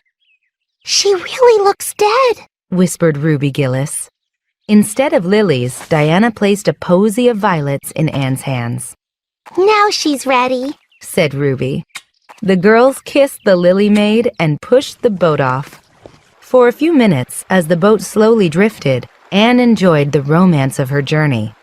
Then something very unromantic happened. The boat began to leak. The Lily Maid was forced to get up and look at the big crack through which water was pouring. Anne gave a gasping little scream that nobody heard, and then she went pale. But she stayed calm.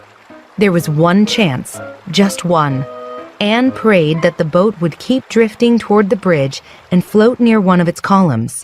The columns were made of old tree trunks with branch stubs that she could sit on. Anne's prayer was answered. The boat drifted under the bridge, and Anne scrambled onto a column. She sat there with no way of getting up or down. The boat kept drifting and then sank. Ruby and Diana waded farther down the brook, and they saw the boat disappear underwater.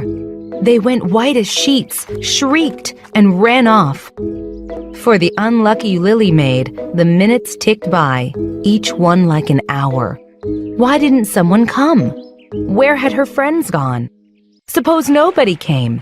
Just when Anne thought she could hold on no longer, Gilbert Blythe rowed toward her. Anne Shirley, how did you get there? He exclaimed. He helped Anne into his boat. She sat there furious and soaking wet. What happened? Asked Gilbert. We were playing and I was the lily maid. Anne said, not even looking at Gilbert. I had to float to Camelot, down the brook. The boat leaked and I had to get out. Can you row me to the bank? Asked Anne. Gilbert obliged. I'm very grateful, Said Anne haughtily. Anne, He said quickly. I'm sorry I made fun of your hair. It was only a joke. Besides, it was so long ago. Can't we be friends? For a moment, Anne hesitated. Her heart gave a strange, quick little beat. But then the scene of 2 years ago flashed in her head like it had happened yesterday. She hated Gilbert Blythe. She would never forgive him. No, She said coldly. I will never be friends with you, Gilbert Blythe. All right. Gilbert went down to his boat, his cheeks red. I'll never ask you to be friends again, Anne Shirley. And I don't care either. He rowed away furiously. As Anne walked home, she held her head high, but she was conscious of an odd feeling, regret.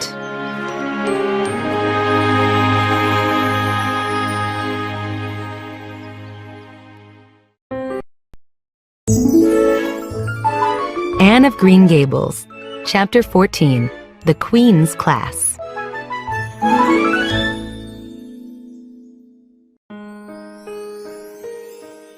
Marilla put her knitting on her lap. Her eyes were tired again. Anne was curled up on the rug in front of the fire. Marilla looked at her with tenderness. Anne had no idea of how much Marilla loved her. Anne sometimes thought Marilla was hard to please and lacked understanding.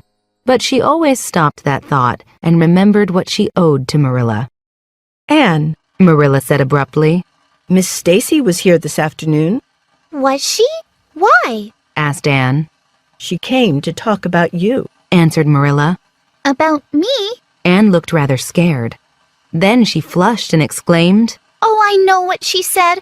I meant to tell you, Marilla. Honestly, I did, but I forgot. Miss Stacy caught me reading Ben-Hur in school when I should have been studying Canadian history. I was reading it at lunch and was at the chariot race when lunch ended. I was dying to know what happened. So I opened my history book and put Ben-Hur on my lap. It looked like I was studying history. I was so interested in it that I never noticed Miss Stacy looking down at me. I was very ashamed, Marilla, especially when I heard Josie Pye giggling. Marilla listened with a frown. Miss Stacy didn't mention that, Anne. It's just your guilty conscience. Miss Stacy wants to organize a class of students to study for the entrance exam of Queen's College. She asked Matthew and me if we would like you to join it. Would you like to go to Queen's College and become a teacher, Anne? Oh, Marilla! Anne got up from the rug. I'd love to be a teacher, but isn't it expensive? Don't worry about that. Marilla said. Education is important, for girls as much as boys. Oh, thank you, Marilla. I'll study as hard as I can, though I warn you not to expect much in geometry, Anne said. The Queen's class was organized. Gilbert Blythe, Anne Shirley, Ruby Gillis, Josie Pye, and Charlie Sloane joined. Diana Barry did not, as her parents did not intend to send her to Queen's College. It was the first time that Diana and Anne had been separated in anything. When the Queen's class stayed after school for extra lessons, Anne saw Diana leave slowly with the others. A lump came into Anne's throat, and she hid behind her Latin book to hide the tears in her eyes. She would never let Gilbert Blythe or Josie Pye see those tears. Anne enjoyed the Queen's class very much. She chatted away to Marilla. Jane and Ruby are studying to be teachers. Ruby says she'll study for 2 years and then get married. Jane says she'll never marry because you are paid for teaching, but a husband won't pay you anything. What is Gilbert Blythe going to be? Asked Marilla. I don't know what Gilbert's ambition is, if he has one, said Anne scornfully. Since the day Gilbert had rescued Anne from the bridge and she had not forgiven him, Gilbert had steadily ignored Anne. He talked and joked with the other girls, and sometimes walked them home. But he simply ignored Anne, and Anne found that it was not pleasant to be ignored. Mrs. Lynde came to Green Gables one afternoon to find out why Marilla had not come to visit her. Matthew had chest pains, Marilla explained. and I thought I shouldn't leave him. He's all right now, but he gets chest pains more often. Sit down, Rachel. Will you stay for tea? Mrs. Lynde and Marilla ate some biscuits Anne had made. Mrs. Lynde thought the biscuits were delicious. Anne has turned out to be a real smart girl, admitted Mrs. Lynde. She must be a great help. She is, said Marilla. and she's steady and reliable too. I was afraid she'd never stop her daydreaming, but she has. I trust her with anything now. Mrs. Lynde continued. Yes, she really improved these 3 years, especially in looks. You could even say she's pretty. Anne enjoyed her vacation thoroughly. She and Diana spent most of the time outdoors, walking, rowing, and wandering. When September came, she was ready to study. The Queen's exam loomed. Anne had a nightmare where she was staring at the pass list for the exam. Gilbert's name was on top, and her name was absent. The school year passed quickly. Soon June came, and the Queen's exams were held in Charlottetown. Dearest Diana, Wrote Anne in a letter back home to her friend. today we had the history and geometry exam. Geometry was hard. Josie Pye said the geometry was so easy, a 10-year-old could have done it. Oh, Diana, I wish you were here with me. Anne returned to Avonlea and waited for the results to be published in the newspaper. While she wanted to beat Gilbert Blythe, she also wanted to do well for Matthew and Marilla, especially Matthew, who said she would beat the whole island. That would only happen in her wildest dreams. But she hoped she would be among the top 10 students. Finally, Anne saw Diana racing to Green Gables with a newspaper in her hand. Anne sprang to her feet. The pass list had been printed. Anne's head whirled. Anne, you've passed! Diana cried. Passed first! You and Gilbert both! You've tied! Oh, I'm so proud! Anne grabbed the paper. Yes, she had passed. There was her name at the very top of a list of 200. That moment was worth living for. Everyone from Avonlea had passed. They hurried to tell Matthew and Marilla. Oh, Matthew, Exclaimed Anne. I've passed and I'm first, or one of the first. I'm not vain, but I'm thankful. Well, now, I've always said it. Said Matthew, gazing at the list happily. I knew you could beat them all. You've done pretty well, I must say, Anne. Said Marilla, trying to hide her extreme pride. We're all proud of you.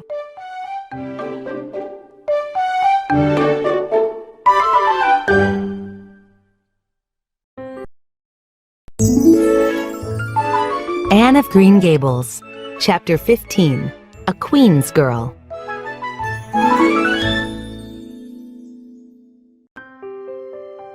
The next 3 weeks at Green Gables were busy as Anne got ready to go to Queen's College. Anne had many lovely clothes to take. It was Matthew who bought Anne's clothes, and Marilla no longer objected. Anne put on her new green silk dress and recited a poem for Matthew and Marilla in the kitchen. Marilla watched Anne's bright, animated face and graceful movements. A tear came to Marilla's eye. My poem made you cry, Marilla? Anne exclaimed. No, I wasn't crying over that. Marilla sniffed. I was thinking of the little girl you used to be, Anne. I wish you had stayed a little girl. You've grown up now, and you're going away to college. You look so tall and stylish and so different in that dress. I just get lonely thinking about it. Marilla, Anne took Marilla's hands and looked tenderly into Marilla's eyes. I haven't changed, not really. The real me, back here, is just the same. I will always be your little Anne, who will love you and Matthew and dear Green Gables every day of her life. Matthew listened, and with suspicious moisture in his eyes, he got up and went outside. Well, now, I guess she hasn't been spoiled. Matthew said to himself proudly. I guess interfering sometimes never did any harm either. She's smart, pretty, and loving, too. She's been a blessing to us. It was a lucky mistake that Mrs. Spencer made. But I don't believe it was luck. No, I believe Anne was sent as a gift from heaven because we needed her. The day came for Anne to go to college. After many tearful goodbyes, Anne's life as a college student began. On the first day at Queen's, students met each other and their professors. Afterwards, Anne left the college and went to her boarding house. She looked dismally at her little room, with its pictureless walls and empty bookcase. A tear came into her eye as she thought of Green Gables. Anne started to cry, and a flood of tears would have come if Josie Pye had not appeared at Anne's door. In the joy of seeing a familiar face, Anne forgot that she and Josie were not good friends, to say the least. I'm glad you came, Anne said sincerely. You've been crying, Josie remarked. I suppose you're homesick. Some people have no self-control. You really shouldn't cry because your nose and eyes get red, and then you seem red all over. With that, Josie left. Anne scowled and cried again. Soon, Anne's homesickness subsided. She threw herself into her studies and made new friends. She decided to try for the academic awards, the gold medal for the best student in general, and a scholarship to Redmond University for the best student in English. I'll win that scholarship if hard work can do it, she thought. Wouldn't Matthew be proud if I got a BA? After the Christmas holidays, the students settled down to hard work. By this time, the medal contestants were narrowed down to 3, Gilbert Blythe, Anne Shirley, and Lewis Wilson. The scholarship was more doubtful, with any one of 6 students being a possible winner. Anne's rivalry with Gilbert was as intense as ever, but for some reason, the bitterness had gone out of it. Spring came, but at Queen's there was talk only of exams. Ruby, sometimes I feel like exams mean everything.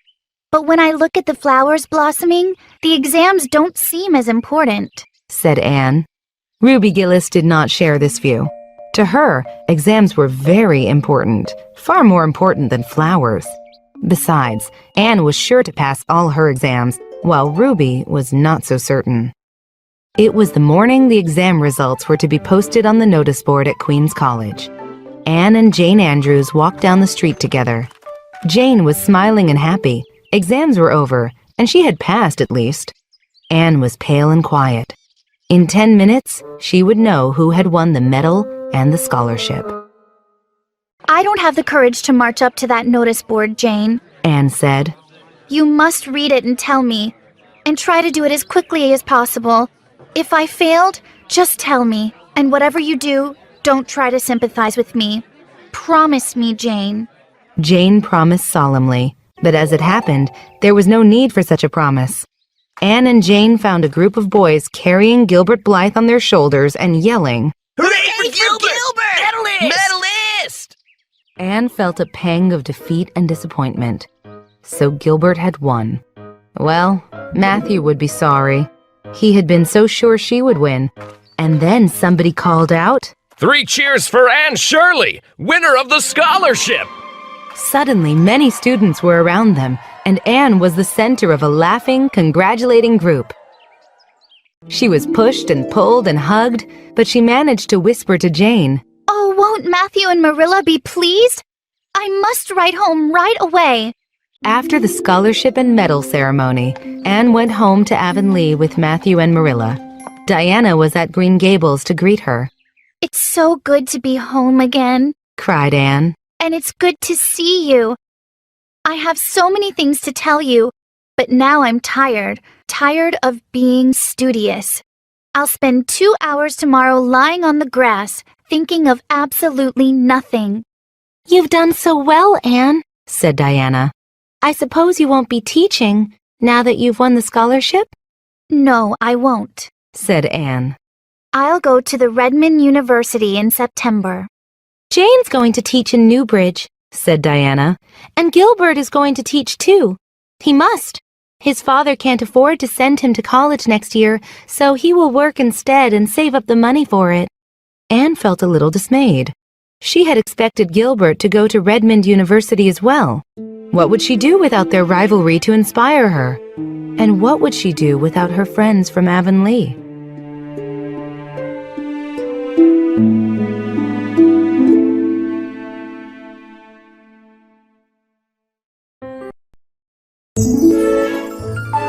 Anne of Green Gables, Chapter 16, A Bend in the Road.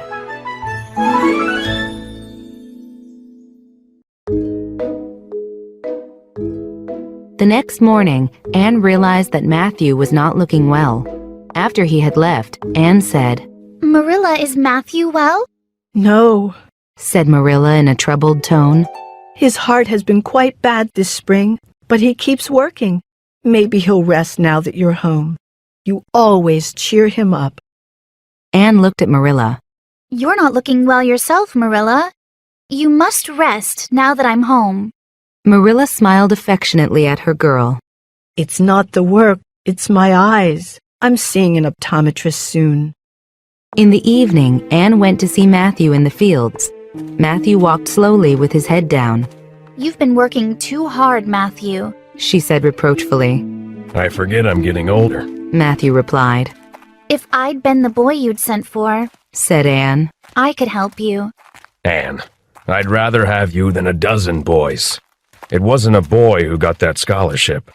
It was a girl, my girl, whom I'm proud of. Later that night, Anne remembered Matthew's words. It was the last night before sorrow touched Anne's life, and no life is quite the same afterward. Matthew, what is the matter? It was Marilla who spoke, holding Matthew's head. Anne burst through the door. He's fainted. Gasped Marilla. Anne, run for Martin, quick!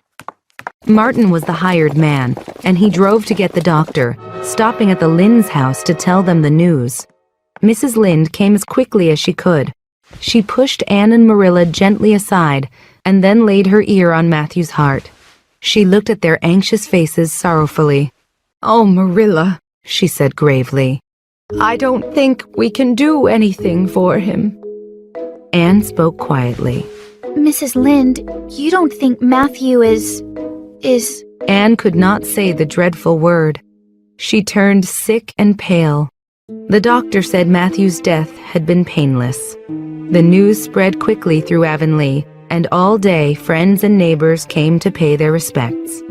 That night the house was quiet. Matthew's death left a horrible ache. When Anne sobbed, Marilla came to comfort her. What will we do without him? Anne cried. We've got each other, Anne. Marilla said softly. I don't know what I'd do if you weren't here, if you'd never come. Slowly life went on, and work was done as before. Anne, new to grief, thought this was sad, that they could go on in the old way without Matthew. She felt almost ashamed that she could feel happy again. She missed him so much, and yet the world still seemed beautiful. But Mrs. Lynde assured her, Matthew would want you to be happy, Anne. He liked to hear you laugh. I saw Gilbert Blythe today, Marilla said one afternoon. What a nice-looking fellow he is, She went on. He's so tall and manly. He looks a lot like his father did at the same age. We used to be very good friends. People called him my boyfriend. Anne looked up with interest. Oh, Marilla, what happened? We had a fight. Marilla said. I wouldn't forgive him right away. I wanted to punish him first. He never came back. The Blythes were very independent, but I've always wished I'd forgiven him when I had the chance. So you've had a bit of romance in your life, too. Said Anne softly. Yes, I guess. You wouldn't know from looking at me, but you can never tell people from their outsides. The next day, Anne came home to find Marilla looking dejected. Are you tired, Marilla? Yes, no, I don't know, Said Marilla wearily. It's not that. Did you see the optometrist? Asked Anne anxiously. Yes, I saw him. Said Marilla.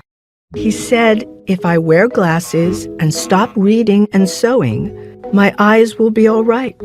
But if I don't, I'll be blind in 6 months. Blind! And just think of it. Things have changed so much since I came home. Anne thought sadly. Yes, I saw him. Said Marilla.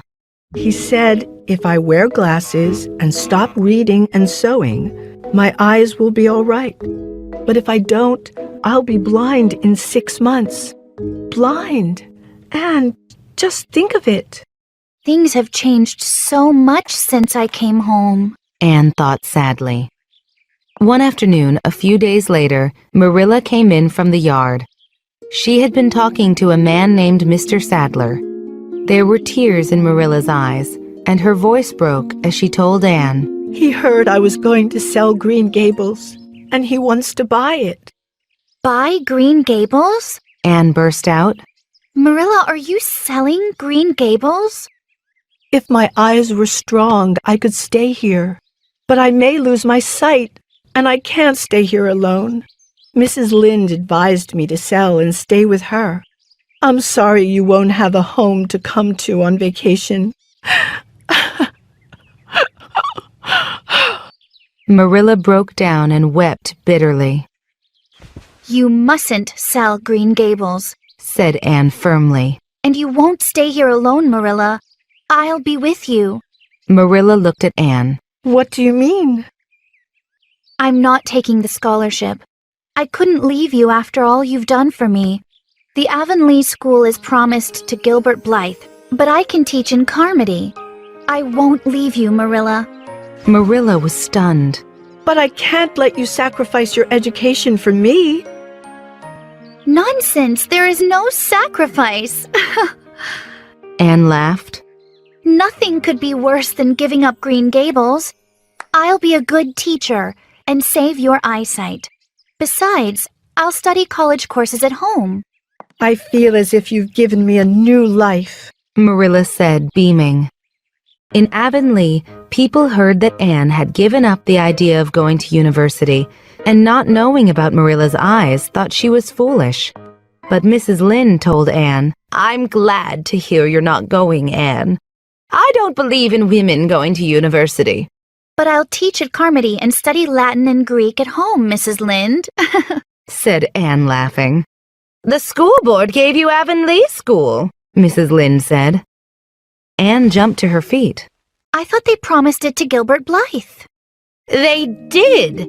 But when Gilbert heard you applied, he withdrew his application and suggested you for the job. He is going to teach at White Sands. Wasn't that kind and thoughtful of him? Gilbert did that for me? Anne murmured. At dusk, Anne went to the little Avonlea graveyard and put fresh flowers on Matthew's grave. She lingered there, liking the peace of the place. A tall man came toward her, whistling. Gilbert! Anne said, her cheeks flushed. Thank you for giving up the school for me. Gilbert took her hand eagerly. That's all right, Anne. Are we going to be friends after this? Have you really forgiven me? Anne laughed. I forgave you the day you rescued me from the brook, although I didn't know it. When Anne came home later, Marilla asked curiously, Who was with you, Anne? Gilbert Blythe. answered Anne, blushing. He walked with me. I didn't think you two were such good friends. Marilla smiled, We've been good enemies, said Anne. but it's more sensible to be friends. Anne sat at her window that night, content. Green Gables was her home, and the dreams of a little red-headed orphan girl had come true.